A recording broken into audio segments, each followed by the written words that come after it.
There he is. How's it going, man? It's going well. What's happening, man? Let me get you situated here. Can you see me okay? Hear me? All that? I can. Perfect. Where are you checking in from today, dude? I'm in Austin, Texas. Austin, Nice Texas. and hot. Yeah, I bet. That's what I thought. Well, we're here in Buffalo, New York. Beautiful day. Hell yeah. Welcome to I Ask No One, dude, and I really appreciate you coming on out. Absolutely.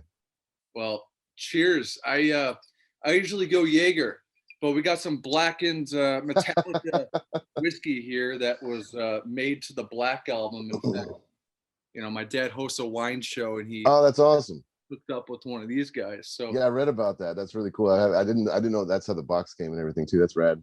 Yeah, totally. Well, happy belated Father's Day to you, man. How was your Father's Day? It's a long story.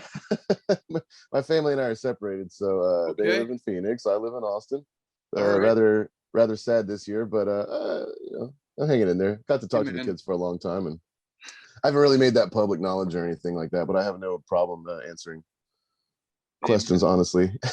Amen. Well, God bless, and I understand that there was a band called Kyle Shutt and the Dirty Restaurant of Death with your daughter. If you could just let viewers in about that real quick. Yeah, that was our little quarantine project. She was this is when we were still together.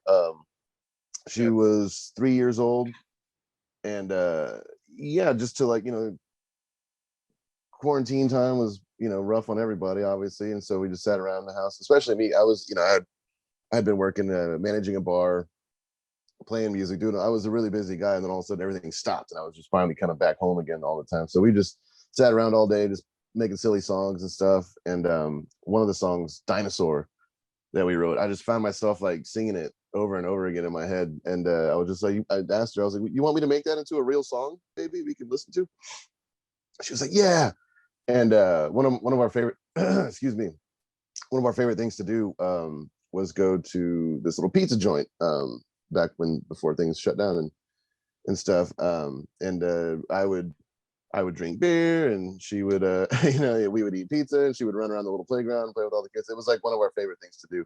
So whenever we couldn't do that anymore, she was asking me why, and I always really explain things to her honestly. And I said, well, baby, the restaurants are really dirty, and a lot of people are getting sick right now and dying, and so we're having to not go places like that and blah blah blah. So when I made the Dinosaur song, and when it was time, I was like, well, now we have a band, now you have to come up with the band name, baby. And she just immediately goes, Dirty Restaurant of Death. Yes. I was like holy shit. how creative. And what's her name, Kyle? Her name is Sedona James. Call her both names. Sedona right. James.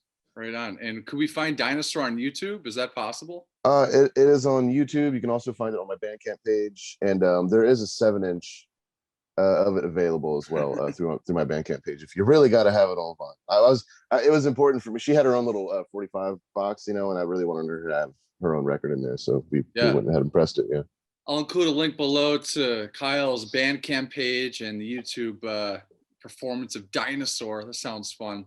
Well, dude, congratulations. Tour's coming up finally. I know, I'm so excited. Touring, in the fall time. You're going to be coming through Buffalo, New York at the Mohawk Place on Thursday, September the 23rd. So that's July, August. It's 3 months from today. So bring it on, right? It's been a while since we played the Mohawk. Yeah, dude, I know. We played a lot of places around Buffalo. But yeah, the Mohawk, we haven't played there in a long, long time. So I'm really excited about that one. Yeah, awesome, man. Well, I'll be there. You're going to be with a band from Portland called Wizard Rifle. I think that's a really funny ass band name. Very cool band name. Yeah, I hadn't heard of them. They just kind of submitted for our tour, and we just checked them out, and they were good, so we threw them on the bill. That's usually, sometimes we'll add bands we like, sometimes we get submissions and things like that, but they're one that I've never met them or anything like that, so I really enjoy meeting up with bands on the road like that and then becoming best friends. Or not. Sometimes it doesn't work out that way, right? You never know. Well, dude, you've toured with some badass acts, and we're going to get to that. Top of every episode, I like to start off with the little fact of the day. And again, we have Kyle Shutt of The Sword here, lead guitarist out of Austin, Texas, The Sword, and a few of these other projects, including Kyle Shutt and the Dirty Restaurant of Death. But fact of the day, today is June the 23rd. Back in 1975, Alice Cooper, he fell off stage. And he fell off the stage in Vancouver and broke 6 of his ribs. Oh my God. And my question to you is, have you ever bailed up on stage, not to the extent of breaking bones or anything, but any fuck ups that you came up from and smiled off? You know, not really. I'm pretty good on my feet, but the fuck ups that I do have a hard time coming back from are like the electrical anomalies, like when your pedal board just decides to turn off, or you lose your guitar signal and you're just standing up there, the rest of the band's continuing. There's also rule number 1 of rock and roll: you never stop a song for any reason. So if you're having trouble, you just gotta work your way through it, Go through it. And so that's then when your guitar finally starts working again, then it's like, thank God, but like this, that one, those situations get me a little twisted up. It's kind of hard to maintain composure, but I've never straight up like eaten shit Okay. on the stage before. Well, yeah, diehard Metallica fan. I've seen videos over the years of Kirk and James and Jason. Oh yeah. But speaking of Metallica, today in '96, Metallica's Load record was released, and it was the #1 album in the world. My question to you, man, I've seen you guys open for Metallica. We're gonna get to that. Do you have any songs off Load that jump out at you that you like?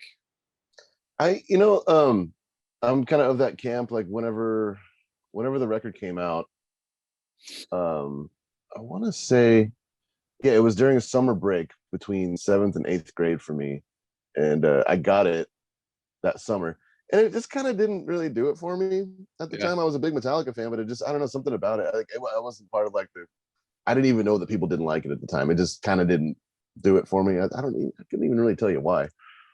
Because I went back and listened to it years later, and I was like, this is heavy as shit. Why was everyone bagging on it? I think it was their image at the time, like whatever, the haircuts and the eyeliner and stuff like that, but whatever, I don't know. But upon going back and re-listening to Load and Reload, I really enjoy Reload. The Memory Remains, I think, is one of the best songs they ever wrote.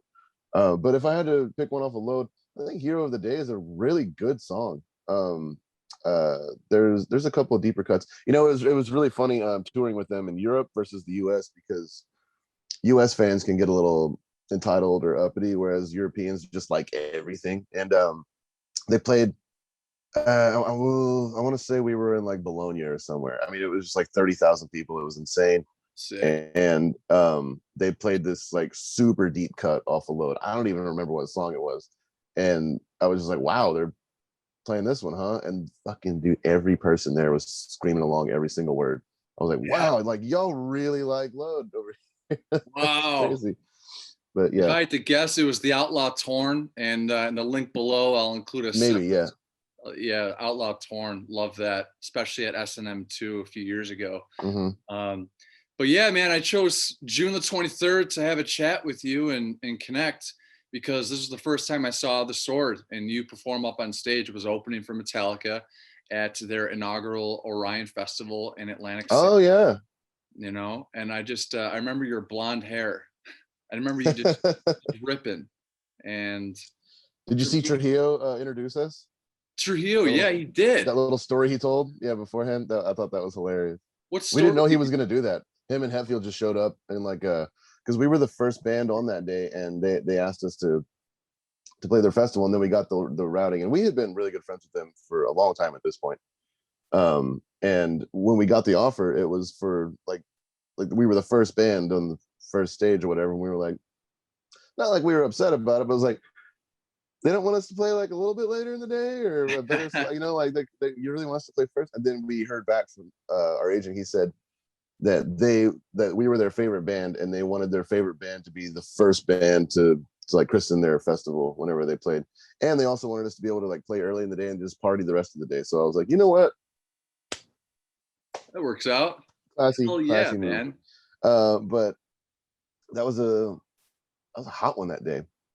It was. That was a crazy ass festival too, man. Like Hetfield had a car show that was really cool. Kirk had a whole like horror memorabilia museum you could go take a tour of. Lars's dad Torben was there. It was cool seeing him. That was a wild day, dude. Like a lot of our really good really a lot of bands that we're really good friends with were playing too, like Fucked Up and Red Fang, Torch. It's too many to name. And I do remember being really excited about seeing Arctic Monkeys because they're very good live, and they had the hottest girlfriends I've ever seen a band have girlfriends. I swear to God, I was like, my word. I'm gonna do some research there and see what's up with the Arctic Monkeys. Yeah, man, that was it was a 2-day music festival. I just spoke about this festival because when I think of June, you think about months, you think of concerts you've been to or maybe you played that stand out. And the Orion Festival for me is always June. And they performed the Black Elements and Tardy on the second night, Ride the Lightning the first night. And it was me, my twin brother, and some friends, and we were right there at the Snake Pit. Great fucking time. That's when I bought this ring. Nice. That looks familiar from Hetfield days and the Black Album days.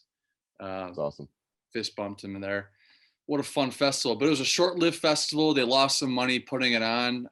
It was in Detroit the next year. I could tell you why. Because Metallica is like over the top generous. If they like you, they will pull out all the stops. And I think they just spent too much money backstage, like taking care of all the bands and shit, and we probably drank them out of house and home. Like there was like an open bar ready to go at 10 a.m. You know what I mean? Yeah, we fucking just took it there, bro. And I mean, running a festival it's an enormous financial risk. Metallica, they fund all their own projects. They don't really have many outside investors coming in because they want to have complete control over everything. So it was just a financial nightmare. They spent too much money taking care of everybody, and it just didn't work out. But it was a fun ass time. I got the memories.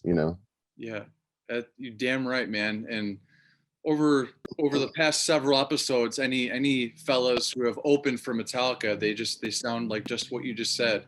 They're just class acts. They take care of their opening band. Yep. And man, I remember being 20 years old, finding out who's going to be opening for them on the Death Magnetic tour with their brand new record that came out in 2008. And there's this band called The Sword. And I'm thinking to myself, it's a really odd but awesome band name. And I remember Lars in particular in an interview or two, he was just really championing you guys. And you guys are young. And, if Lars is going to, what an endorsement, I mean, how did you appear on the radar and all of a sudden I get the chills, dude. You're playing arenas with them in stadiums. Yeah, it was a wild rise. Because I mean, I don't think punk is the word, but we came from a very DIY scene in Austin in about 2004. That was our first show. And then 4 years later, we're on a world tour with Metallica. So, I mean, it was a really crazy quick rise from our first show to that point. Right. We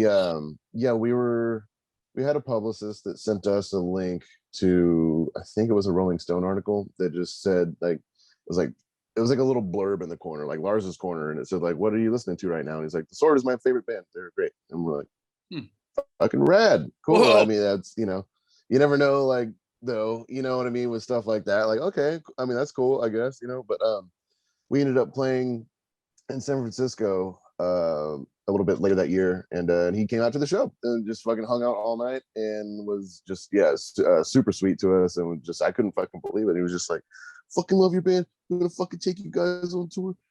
We just we started hanging out. I mean, I think he came again to see us maybe 6 months later, brought us back to his house after the show. We were just drinking tequila shots until 8 a.m. and shit. And he was just like, we got a new record coming out. We're going to take you on tour. And, at that point, we were just happy to be there and flattering and everything like that. But it was about, maybe April or May of 2008. Yeah, we got the phone call, them asking us to go open one leg of their tour before the record came out.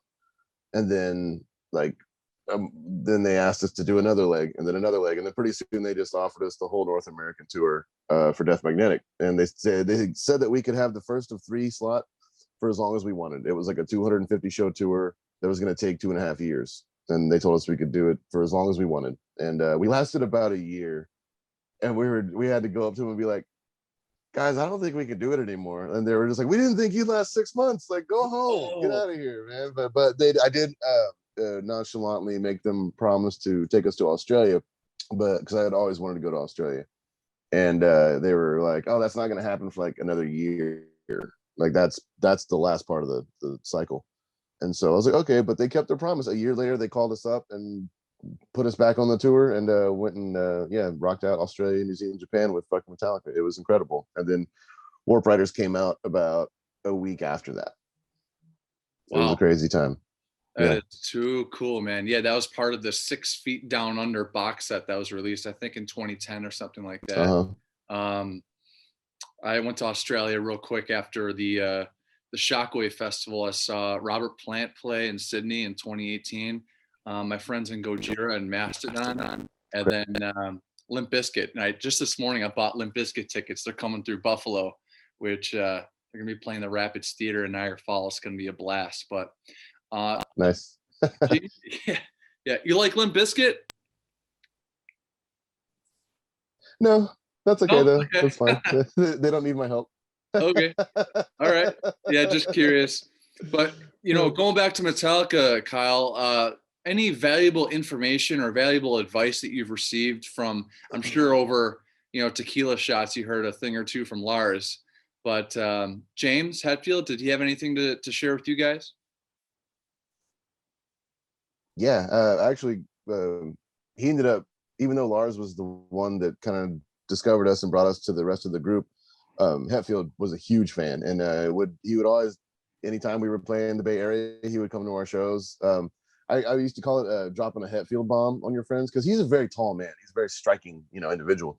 And sometimes, we'll just be hanging out in the dressing room or whatever, talking to my friends, and then Hetfield will walk in. I'll be like, "Hey, what's up, man? It's good to see you." And then I'm talking, and then I look back at my friends, and they're all like, like frozen in horror. And I was like, that's rude of me to drop a Hetfield bomb without any warning. I forgot to tell y'all he was going to come in. Hetfield's a real jokester. He just likes, I don't know, like I think the reason that we got along so well is because we don't really talk about music or guitars or anything. We just talk about like cars and boobs and stuff, and he's just he's a real jokester. I learned from him to always have a sense of humor. Never take yourself too seriously, because like, dude, he's a prankster, man. He loves fucking with people and just getting a cheap laugh. Like he's a real sweet guy. I will tell you this story. So we played Chicago one time, and Metallica was real sweet to us. They would let us do whatever we wanted. Like we could play our own shows in between their shows. They didn't care. They didn't hold us to a radius clause or anything. Like our little punk show is gonna fuck up their huge arena show, But a lot of bands, they won't let you do that. So again, Metallica, very generous. But also, I think they wanted to come see us play. So yeah, we were playing Chicago, the Bottom Lounge. This would have been winter of 08 or maybe the very beginning of 09. And so we were on a tour bus at that point. And Metallica came to the show, played the show, had a great time. Jane Weedland was there from the Go-Go's. It was nuts. And we go outside I was just going to go on the bus, smoke some weed about it. And Hetfield was like, we were walking or whatever, and he was like, "Oh, this is your bus, huh?" And we're walking by and everything, and I hit the button to open the door, door opens, and I was like, "You want to come on for a little bit?" I was just being polite, you know what I mean? And he looked at me and he was like, I haven't been on a bus in 26 years, right? Like whenever Cliff died, he never stepped foot on another tour bus. They just started flying from then on. And like seriously, he was like, I haven't been on a bus in whatever 25 years, right? And I was like, oh shit, sorry. And he was like, all right, let's go. And so he came on the bus, and fucking like we just, he wasn't drinking or anything, but we just, everybody was partying and shit like that. He totally like came on, hung out for a little bit, listened to some music, and then peaced out. And I was just I'll never forget that. Yeah, the first bus he had gotten on since Cliff died was fucking Swords tour bus, 2008. Dude, nuts. That is, I never thought about that. He hasn't been on a bus since Cliff, RIP. Are you guys still in touch? You guys text at all or shoot the shit? No, I haven't, because we each had a different member's number. I have Kirk's number. I hit him up maybe like probably before the pandemic. I haven't talked to him in a little while. The last time we hung out though was they were coming through. They came to San Antonio with, I think it was Local H and Avenged Sevenfold, because Local H like won a radio contest. Yep. 2017 Stadium. I thought that was hilarious. Of all the bands to win, Local H. Yeah, Local H. Yeah, so that was a while back. Yeah, damn. Okay. Well, just real quick before we move on, Hetfield, talking about boobs. I mean, did he give you any kind of bullshit from back in the day as we're approaching 30th anniversary of the Black Album? Were there girls that walk by you just like, oh, check that shit out or something? Nah, it was pretty respectful. I mean, it was just he was very sober at that point, Right. And I mean, nothing crude. I just mean, it's like I think he just really enjoyed being around us because it reminded him of like when he was our age and when Ozzy took them out and just acted like fucking idiots and just it was. I think he just got a kick out of having us around and giving us a little taste of that crazy ass rock star life, because I mean we're probably the last band that'll ever get to experience something like that, like a crazy world tour at a time when you could still sell records. And I mean, everything's fucking different now, so I'm not lamenting it or anything, but I'm definitely very aware that I'm a very lucky man that I've got to experience that. Yes, you are. And one last question about Metallica. What's the one song you perform with them on stage if you had to? Well, Lars, he came on stage with us and played Freya with us on drums a few times. That was fun. That. Yeah. We did. We played a Misfits song with them. Or was it Misfits? Was it Diamond Head? I can't remember. They brought everybody out on stage to sing a song toward the end of the tour. Was it if I was, no, it wasn't. I can't remember. It was a long time ago, but it's probably on the internet. What was I going to say? If I was playing guitar and I was going to play one song with Metallica, I could play every song on Master of Puppets. I really enjoy Sanitarium. I just love that song. It would probably Sanitarium, or like I really like The Struggle Within, the last song on the Black Album. That's one of my favorite songs of theirs. And I was asked because before they did the whole Orion thing where they played the Black Album in its entirety, they had never played that song before, because we were eating dinner one time in New Zealand. I remember this, in Christchurch, and I was like, "Yeah, you guys ever play Struggle Within?" And Kirk was like, "That's the one song we've never played." They'd never played that one, and they'd never played. There's another one. Of Misery. Don't Shine on Me. No, it was something off of. Frayed Ends of Sanity, Justice. Yeah, that one. Yeah. They'd never played that, and so I was just like, wow. And Kirk was like, I didn't even remember how it goes, man. I was like, oh, what the heck? I was like, it's easy. You guys can totally do it. It's real, like, I don't know. It's got like a whole like stoner rock kind of grooves to it. I fucking love that song. I would probably pick that one. Yeah, awesome solos too. Well, dude, thanks so much for sharing. That is really cool of course. stuff. But quote of the day. Today's quote, man, we got the 4th of July coming up here. This is from the 3rd president of the United States of America, Thomas Jefferson. And he said, nothing can stop the man with the right mental attitude from achieving his goal. And achieving your goals that you set out from I think you were 10 when you started playing guitar is just the coolest, man. And just such a fraction of a percent get to do what you do.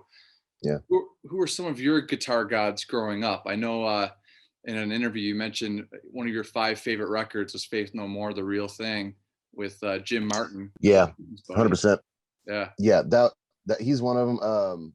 But if we're talking like my formative years, definitely Kirk Hammett. That was great. I mean, a crazy experience to be able to stand 6 feet away from him every night for a year. Watching him play, really learned how to use a wah pedal on that tour. No joke. But I'm not the biggest fan of everything he does, but Zakk Wylde, all of his playing on No More Tears, that was huge for me growing up. I just fucking love that record. Yeah. Great record. I love Prince. I've always been a big Prince fan. Just like the way he played guitar was like so different than anybody else, and he just looked like an alien. You know, like I just it was more like I wanted to like figure him out. You know, more so than to dissect his guitar playing. I just was like, what is this dude on, man? Who else? All the classic punk and grunge stuff, you know, like Nirvana, obviously Green Day. That was like real big for me when I was growing up, just because it was like really simple guitar playing that you could, you know, but it's also very good. You know, it's very good songs, very easy to play. Yeah. It made me feel powerful at a young age. Billy Corgan, too. I'll say that, yeah, Smashing Pumpkins. Well, I was a huge Pumpkins fan. I still am. Love that band. And it's crazy now that I have a signature guitar with the same company that he does. So it's it's a little strange. You gotta go into the warehouse and seeing all the Billy Corgan guitars like right next to the Kyle Shutt guitars. It's funny. Sweet. Oh, that's awesome, man. Did you ever see Nirvana before? No? Okay. No, our singer did. He's the only, I think he's one of the only people that I know that actually got to see them. They weren't around for very long. No, I never got to see them. I'm trying to think. I don't even think I've seen Foo Fighters. I don't know. Yeah. All right. I've seen a lot of stuff. Well, right here, right now, Kyle Shutt, the Sword, lead guitar extraordinaire. I'm honored, and you know, a lot of my previous guests, they cite Green Day in that Basket Case and record and Dookie as you know, one of the big influences that they've had. But the band The Sword, where did that name come from? It's 100% JD, our singer. It's 100% his creation. Like, he came up with the idea of a band called The Sword. It was originally a solo act. It was just him and a drum machine. Back in the day, this would have been 2002, 2003. Like, the one-man band thing was kind of big in Austin, where, like, you know, you get a guy with a guitar and a drum machine, and there was a kind of a scene of it, actually. And they were having a one-man band show at a club called Beerland. This would have been back in 2003, I think. And yeah, it was JD's. That's why it's singular, The Sword. Like, he was the one. So it wasn't like the Swords or the Hires or the Strokes or whatever. You know what I mean? It was like The Sword. So I always thought that was a very powerful, unique name for the time. And we also couldn't believe that nobody had ever used it as a band name before. There was a band called Sword from Canada, but honestly, I think that's a weird band name. It's just a Sword. You know, I don't know. Like, it's so funny how you can go from like the best band name in the world to like a really lame band name with just the word the. But so that was JD. So he had written most of Age of Winters before, I mean, way before the formation of the band. And me and him were in a Misfits, Sam Hain, Danzig kind of cover band for Halloween. One time we played a house party, and then at the end of the night, because I was playing in kind of a hardcore band, he was playing in sort of a party rock kind of like post-punk kind of band, and he wanted to play something heavier. I wanted to play something more melodic, and he had this, we had talked about that, but he gave me his Sword demo CD, and I took it home and listened to it, and I was just like, it was basically Age of Winters. And I asked him, I was like, because we were talking about starting a new band and everything like that, and I was like, why don't we just make this a band? Like, this is incredible. He was like, yeah, okay, yeah, let's do it. And so then after that, he wrote Freya and Iron Swan, and then we wrote Limit for the Aurochs together, and that was pretty much Age of Winters. That's how that came to be. That's badass. I mean, it was 2005. I was just starting to get into heavy music, and do you remember LimeWire and FrostWire and those places? Napster, you could just yeah you could just download. Well, I bought your CD for free. I stole your CD back in 2005. Thank you very much. And just the band name and the Age of Winters and some of these song titles. I was listening to the record, just kind of getting set up here, and man, you know, we're talking over 15 years ago, and I'm still remembering these licks, and I just had to stop and get that air guitar out for your riffing. And one band I had to mention in our time here today, Black Sabbath. you obviously like Black Sabbath. I mean, Sure. I hear it all over your playing on that first record, at least. You like Volume 4? You like Sabotage? You like it all? I love every Black Sabbath album. You know what I don't like is that fucking stupid shirt that says you can only trust yourself in the first 6 Black Sabbath albums. If you don't Yeah. like every Black Sabbath album, then I don't trust you. You know what I mean? Like, if fucking that shirt is so fucking stupid. I swear to God. If you don't Yo, like Technical Ecstasy or fucking Never Say Die or fucking Heaven and Hell or Mob Rules or Tear.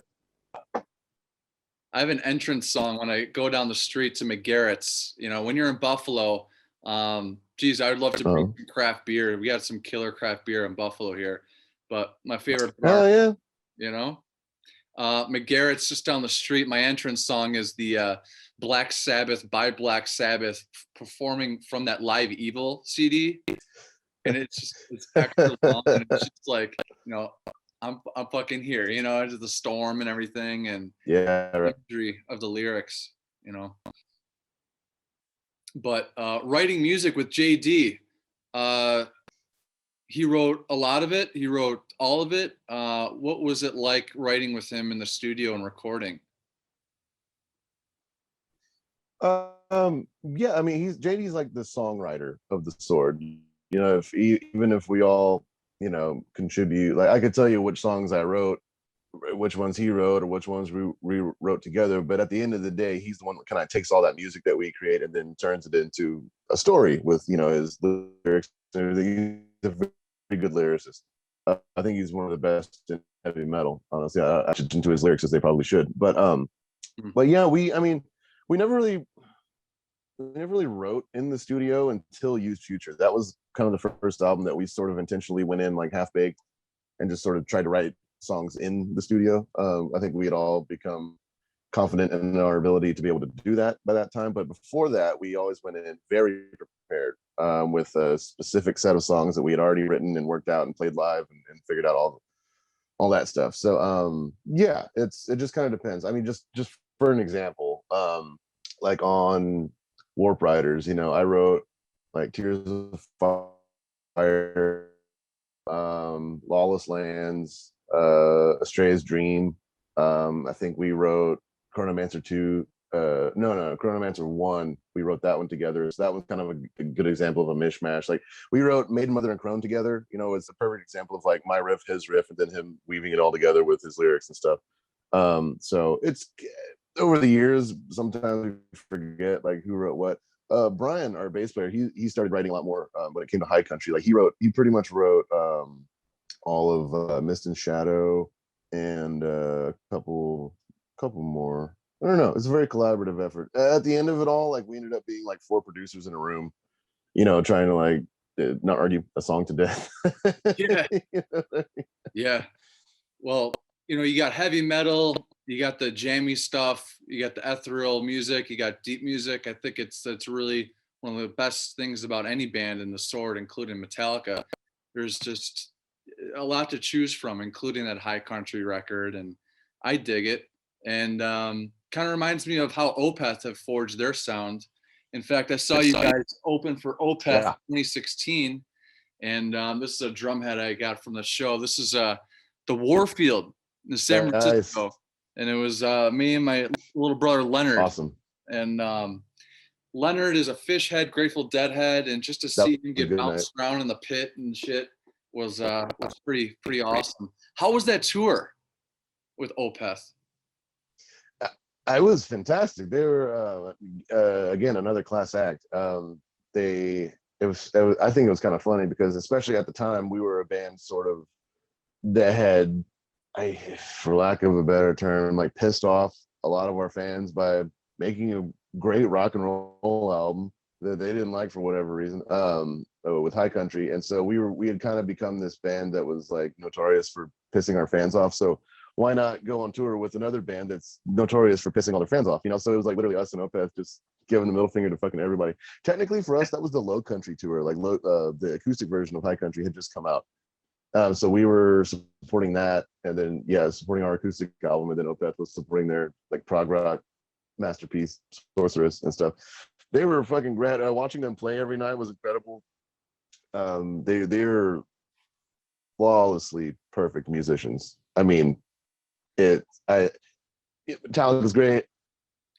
Whoever, you know, we played with some legends out there and everything, you know, but man, those guys never miss a fucking note. It's insane. And they have all these pretty acoustic parts, and I didn't know, it just sounded perfect. I was just like, but they never switched guitars or anything. I was like, how are you doing that? Do you have an acoustic simulator? Like, are you playing through plugins that I can't see? Or like, it sounds more perfect than if you would have mic'd up an acoustic guitar. You know what I mean? It was just perfection. And I'd never seen those piezo pickups before that you install in your bridge, where basically the saddles of your bridge are the acoustic simulator pickups. And so there's no pedal, nothing. You just hit a little switch on your guitar and it goes right to it. And I went home and immediately bought a set and like had to put in one of my signature guitars, and I still have it to this day. I'm looking at it right. Oh wow. Yeah, so they I love picking up tricks like that on the road, because over the years, after a while, you know. Yeah. Dude, Opeth, one of my all-time favorite bands. Ryan and I, my twin brother, he lives in Athens, Greece. I got a younger brother, Leonard, in Portland, Nice. and sister Hannah here in Buffalo. But Opeth, man, we've seen them all over the land. Any funny moments with Mikael Åkerfeldt, lead singer, on that tour in particular? With Michael, yeah.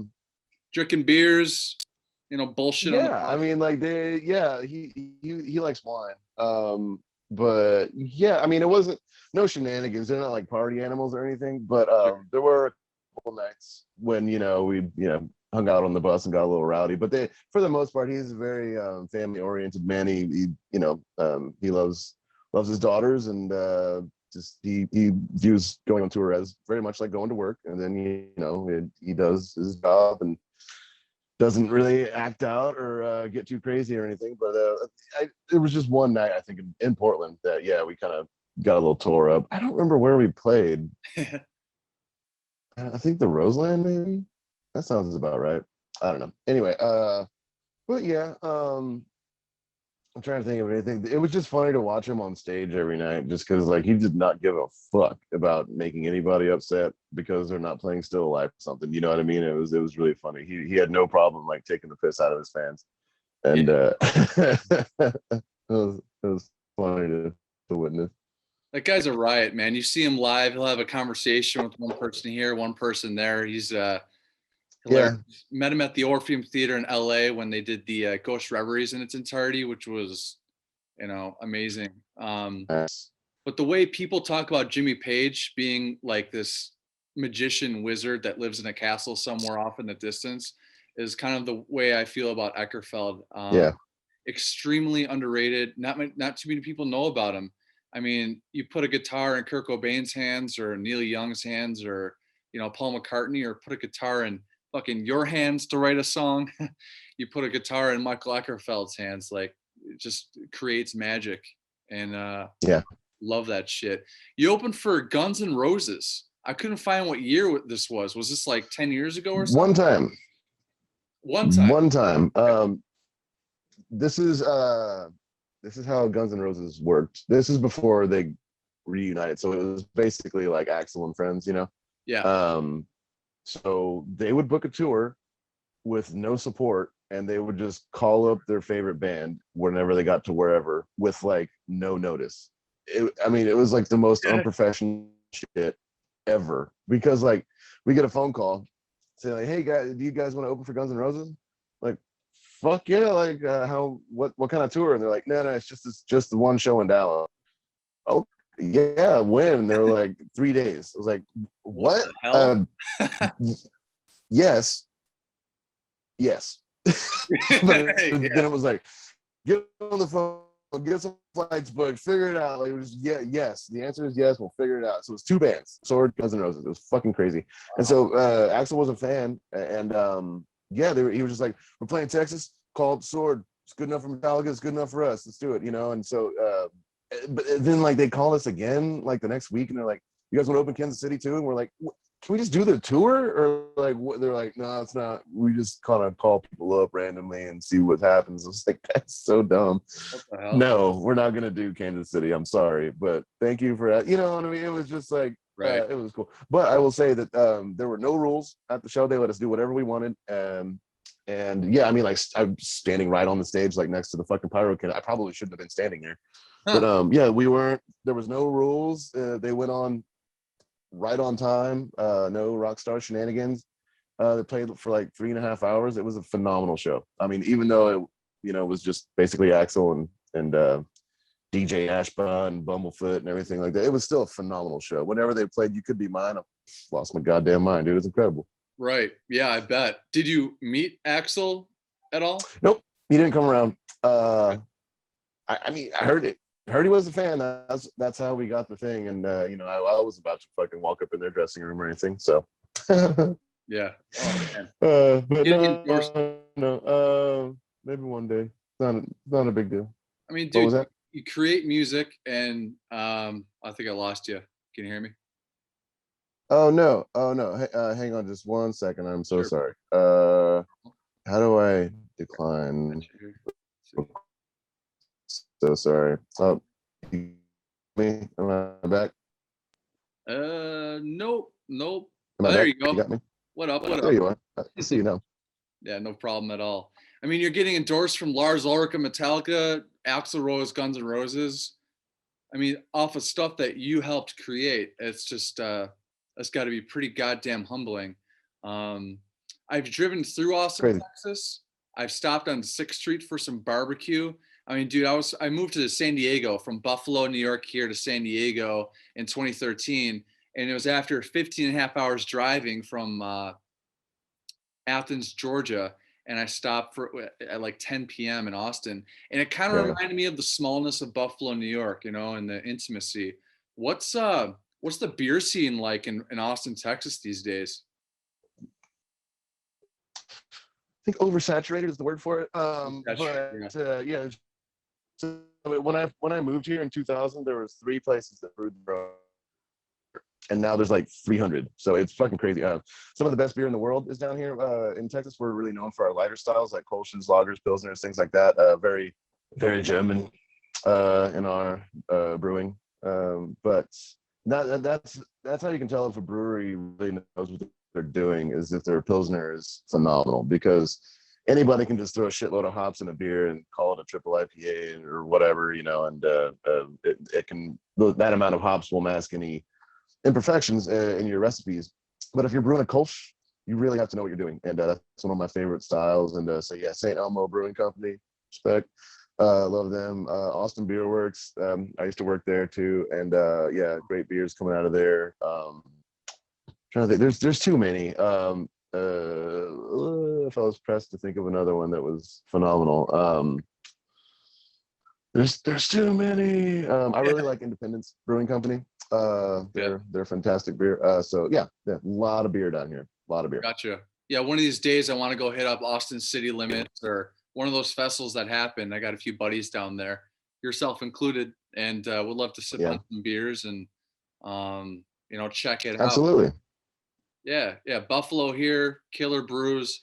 Not oversaturated, I'm sure, like Austin, but it's really, really grown. Big Ditch has a great IPA called Hay Burner. So Big Ditch Brewing. Nice. Resurgence it's Buffalo's kind of resurging. You'll notice when you come through Mohawk Place how it's grown, and there's fucking cranes around and building things and breweries. So I want to bring you a little soiree of some of the best here, and I would love to. I would love that. Love to show it. Yeah. But Doomside of the Moon. Could you tell our viewers about what the heck that is and how it's about? Doomside of the Moon is the furthest I ever took a joke that I came up with when I was high. It really, really was. I got super baked one time, and I was thinking about doing a solo record. And like I said, I hadn't smoked for a while, and then a friend of mine gave me a joint, and I was just like going hard. When you take a break and you go back to smoking, it just hits you like a fucking ton of bricks. And I just remember being just all hazed out, just like, man, Yeah, Like, Pink Floyd, dude. nobody wants a fucking solo album from me right now. I should just fucking play a bunch of Pink Floyd songs like Black Sabbath and call it Doom Side of the Moon. And that was it. And I was like, I don't think anybody's ever done a heavy metal Pink Floyd album, like a couple of covers here and there maybe, but like not on like full on record. And like a lot of people had covered Dark Side of the Moon as a straight up cover. And there was Easy Star All Stars did Dub Side of the Moon, which is like a whole reggae version, which was great. But I was really shocked to find out that nobody had ever done like a heavy metal version of Dark Side of the Moon. So I just got to work, put my money where my mouth was, and produced that whole record. It was a real challenge putting that album, like dressing it up like a Black Sabbath record, because like a lot of those songs aren't heavy at all. And so it was a lot more of a challenge than I thought it would be to produce that record. And it was important for me to do it as Dark Side of the Moon, the whole thing, because I was like, we could just pick some greatest hits, but then like I really want to like take it there. And it's Floyd we're talking about here too, so I definitely wanted to I wanted it to have like a really spectacular like live element to it, because they were such a live band with like all the visuals and everything like that. So I really pulled out all the stops. I hired a 6-piece band if I can play it. I had a crew of just as many people working the video and the lasers and whites and fucking everything like that, and just went to town creating like really cool merchandise for people. I wanted to set it up to be this like big thing. And when it debuted at number 82 on the Billboard Top 200 charts. I mean, as a completely independent release. So it was crazy. Yeah, it was like literally like the furthest I ever took a joke that I came up with when I was high, like made the fucking Billboard Top 200. I thought that was crazy. Dude, that's so but cool. That was it was a fun project. Very, very expensive project. So people were like, how come you don't do it anymore? I was like, you got $15,000? Like, I don't know. Let's talk turkey. Yeah. Well, maybe you'll revisit it. And a previous guest of mine, if you like spacey kind of like earth new age music, I have a fella who came on from Tasmania, Martin Kennedy, with a band called All India Radio. I'll email you his latest work, and he actually covered Set the Controls for the Heart of the Sun by Pink Floyd on the record, and really, really good.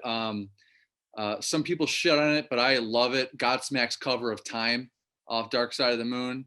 No, I haven't heard them do it. I'll check it out. Oh, it's got this really fun kind of summer vibe on it. Just digging away, just really kind of bigger. But Doom Side of the Moon, I'll admit I haven't listened to any of that stuff. I can't wait to check it out. Check it out. The record is fun, but the encore EP, the follow-up that we did, is probably my favorite. We did a medley of Have a Cigar, Pigs, 3 different ones, and Wish You Were Here as like one big like 18-minute medley. It's very, very fun. Oh, that's so cool. So yeah, Echoes is one of my all-time favorite songs. What other Pink Floyd do you like besides the hits? If I was going, I plan to do more Doom Side at some point. I would love to cover 1 through 9, all of Shine On You Crazy Diamond. I think that would be a really fun one. I thought about doing Piper at the Gates of Doom, but we'll see. A lot of those songs are really silly, so I don't know. I might do like the best ones off of that record on side A, and then side B is like Shine On You Crazy Diamond or something like that. But Animals was always my favorite one. I think it's just such a dark record. It's such like a singer-songwriter record. I think more than people give it credit for. But that record's sick. I really after that I never really like heard anything. I mean, The Wall's great, don't get me wrong, but like it's just it never grabbed me like the rest of the stuff did. I loved Obscured by Clouds and Metal and like that kind of whole weird in between era. Yeah, there was one time in 2006 that Kirk and Rob, they went right for it, and they jammed One of These Days by Pink Floyd, track 1 off of Metal. I think it was in Soul Korea or something like that. Well, that is so awesome, man. So Doom Side of the Moon, I'll include a few links below to some cool stuff. Just finishing up here, do you have a favorite Sword song to play live, or Doom Side of the Moon? Oh, it's been a few. Yeah, I was gonna say it's been a few years since the Swords even been in the same room together. I'm really excited about hitting the road and can't wait, man. Doing that. And it's just kind of a cheap answer, but like there's nothing like playing the first 2 tracks off of Age of Winter is just Celestial Crown, because that intro is just, the second we start playing it, people know what's gonna hit them, you know, and then the energy just starts building and building, and by the time we like really hit Braille's Blade on the head, people just lose their goddamn mind. It's incredible. I fucking love playing rock and roll, man. I can't wait to get back out there and do it again. We can't wait to see you too. Got the tour coming up. Take a look at the dates. I'm going to include some of the dates below. Mohawk Place Thursday, September the 23rd, 3 months from today. I'll be there. I got the best craft beer. I'll hook you guys up. I can't wait, man. Thank you very much. Yeah, and thank you. So next week I've got Rob Caggiano of Volbeat joining me. He's been kind enough to join me, and they just recorded a badass cover of "Don't Tread on Me" for Metallica's The Blacklist record. So they have 50 artists: Ghosts, Corey Taylor, Rodrigo y Gabriela. You know, there's a bunch of others, but including Volbeat. So Rob Caggiano is going to join. And if you liked what you saw today, just hit a subscribe, like, all that good stuff. Just getting started here. And Kyle, I want to thank you again for taking the time, man. Absolutely. Thanks for having me, man. Anytime. Yeah. All the best to you. And we'll be in touch, but stay happy, stay healthy, stay hungry, stay heavy. See you, man. Peace, brother. Late.